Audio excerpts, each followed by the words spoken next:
minha gente? Vocês estão bem? Hoje eu tô aqui num lugar um pouquinho diferente, resolvi gravar aqui fora, espero que o barulho não atrapalhe muito, porque a luz tá super ruim lá dentro, né? Aqui talvez até o sol atrapalhe um pouquinho, mas como o tempo tá um pouco nublado, lá dentro tá super ruim, eu tô sem spot de luz, então resolvi gravar aqui fora. E o que eu vou falar com vocês hoje é sobre o livro... Cadê? Oi, filha! Um livro que eu tô apaixonada, né, e triste ao mesmo tempo, que é o Diário de Miriam, que é da Miriam Ravik, lançado pela Dark Side Books, né, recentemente, é o mais novo lançamento deles. O mais novo lançamento, não sei se isso tá certo, mas enfim, é o último. Eita! É o último lançamento deles. Ô filha, para de estragar a rede. E quero conversar um pouquinho sobre ele com vocês, beleza?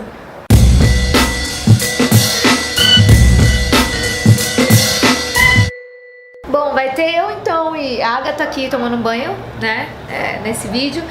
E eu queria começar falando sobre o Diário de Miriam. Eu não vou explicar nada sobre a guerra na Síria, nem nada assim, né, de maneira geral, para vocês entenderem. Tudo começou contra o atual presidente lá, que também é tipo o cara que governa lá, se não me engano, desde os anos 2000, e antes quem governava era o pai dele, então tipo, tá a mesma família governando o país há 40 anos, então democracia não é uma palavra muito forte lá, né.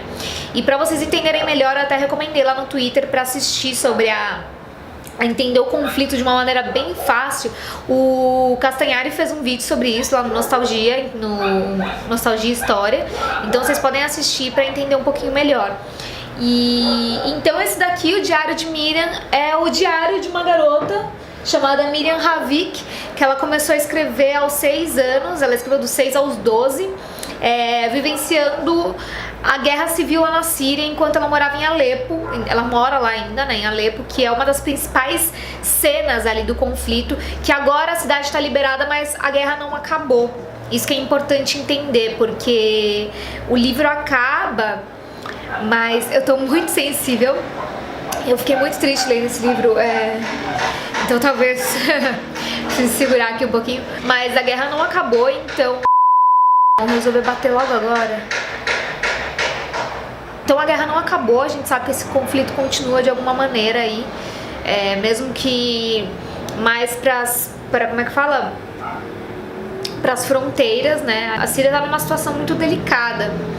Vocês devem estar acompanhando aí tudo sobre os refugiados, E é muito triste saber que, tipo, tem muita gente inocente no meio disso, né? A maior parte, inclusive, e muita criança.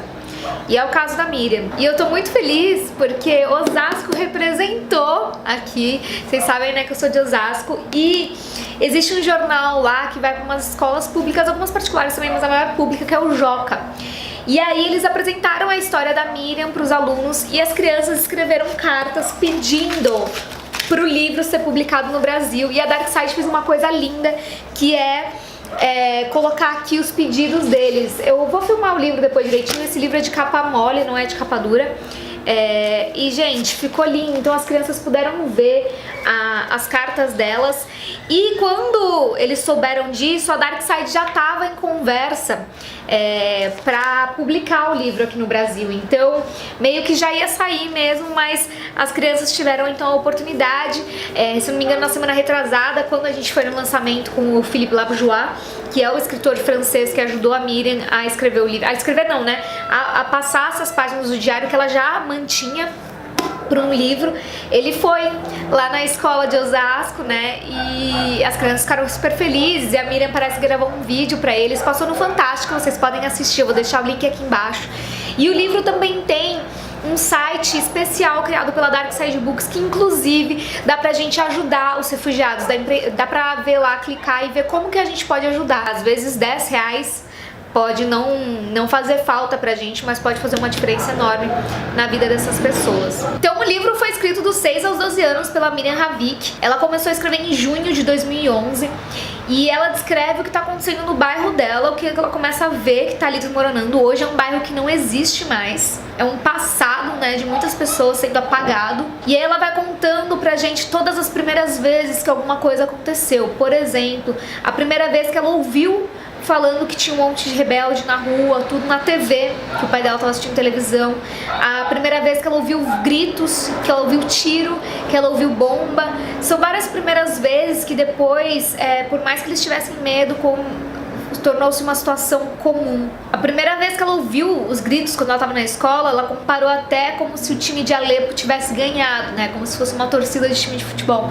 Mas na verdade era bem pior que isso. E acho que um momento muito chocante também é quando ela ouve na televisão que os bairros do norte estão sendo atacados e ela pergunta para os pais dela onde que o bairro deles fica, e ela descobre que fica no norte, então ele tá muito próximo ali da zona de bombardeio. Então ela fala sobre quando as outras pessoas de outros bairros começam a chegar até o bairro dela, quando ela tem que sair de casa, o que eles fazem a cada vez que eles são bombardeados, eles têm que se esconder. Quando ela sente um cheiro, que ela não sabe o que é, e depois ela descobre que é pólvora, um cheiro que ela se acostumaria. Enfim, tem tanta coisa assim. Enquanto isso, ela tenta levar uma vida normal. Os pais dela se orgulham do boletim dela, ela fala isso várias vezes no livro, sem ter uma falta na escola, com tudo aquilo. Ela passou por 3 escolas diferentes, ela mudou toda hora de escola. Nossa, agora o sol pegou, hein? Será que vai estourar o vídeo? Espero que não. Então tudo isso é de uma garota que tá ali tentando lidar com as coisas do dia a dia, com as coisas que são mundanas, né? Enquanto ela tá no meio de uma guerra civil, enquanto ela vê que muita gente não conseguiu sobreviver como a família dela conseguiu. Ela tem uma frase muito bonita que é: a gente só valoriza a paz quando... Não é exatamente assim, mas esse é o sentido da frase, que é: a gente só valoriza quando a gente não tem, né? E então pra gente valorizar a paz, pra gente respeitar as diferenças, é uma mensagem que faz tanto sentido pro mundo atual, no sentido de empatia e de tentar entender o próximo, que não parece uma mensagem de uma menina de 14 anos que amadureceu muito nesse meio tempo. E ela tem a irmã dela mais nova, então ela também tinha essa preocupação com a irmã mais nova dela. Ao mesmo tempo que os pais tentavam esconder algumas coisas da guerra, ela queria saber, né, para entender o que estava acontecendo. E assim, muitas crianças passaram pela mesma coisa que ela, só que elas não tiveram essa oportunidade de passar por isso, né, de viver. Muitas crianças morreram, muitos adultos também, né, muita gente morrendo e muita gente ficando sem lar. Eu vou ler um trechinho pra vocês, deixa eu pegar aqui. Que foi um trecho assim que me tocou muito. Foi logo no final ali em 2015, mas mais pro final do livro. Mas assim, eu fiquei realmente muito tocada. O livro mexeu muito comigo, e eu acredito que com muita gente também, né? É um livro de uma criança, é algo puro e que ao mesmo tempo a gente sabe que tá acontecendo nos dias de hoje, né? Não tem aquele distanciamento que a gente tem do livro da Anne Frank, por exemplo, que já foi. É algo que tá aqui, é palpável, a gente pode ver na televisão, a gente pode ver na internet, a gente sabe que tá rolando até agora. Então é realmente muito triste. Eu vou ler aqui pra vocês enquanto eu vou mostrando o livro. Alepo, 11 de abril de 2015. Ontem foi a pior noite da minha vida.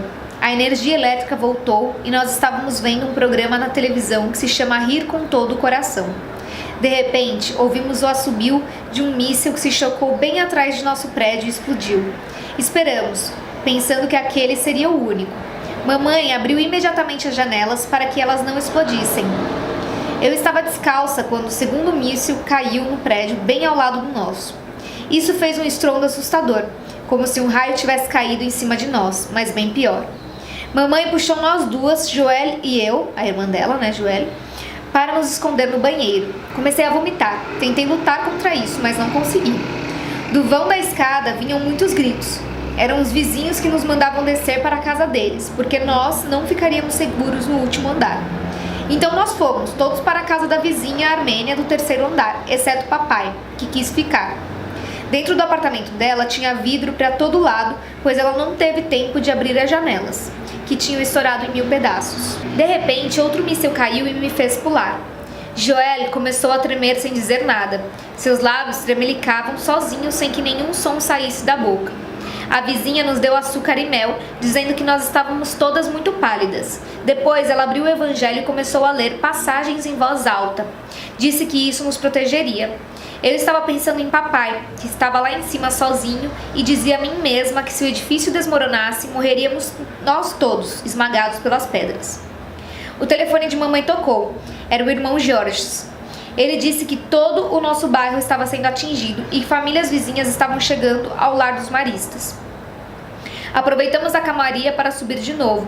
Papai estava no sofá fumando.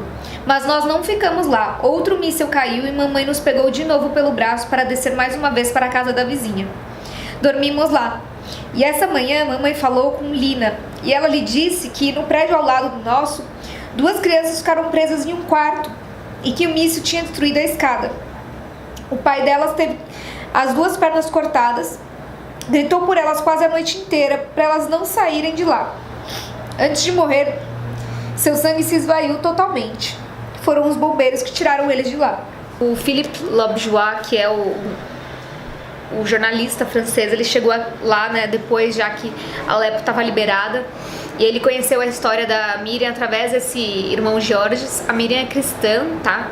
Então o irmão Georges conhecia a família dela, eles tinham lá os maristas que ela frequentava. E aí ele soube da história, ele estava procurando, né, uma história, claro, para contar sobre o que estava acontecendo ali em Alepo. E aí ele descobriu que a mãe da Miriam incentivava que ela escrevesse um diário para tentar, né, descarregar um pouquinho do que ela passava todos os dias. Foi assim que ele soube da história da Miriam. E ela fala francês, então eles conseguiram ali também, com a ajuda do irmão Jorge, se comunicar. E aí ele conseguiu lançar o livro, então, no primeiro semestre do ano passado na França, e agora ele tá saindo no Brasil. Eu espero que todo mundo tenha a chance de ler, de verdade, porque é uma lição de vida. Altamente recomendado pra vocês todos. Acho que é isso, minha gente. Um beijo pra vocês. Se vocês gostam desse tipo de livro, fica a dica aí, tá? Beijão. Até a próxima.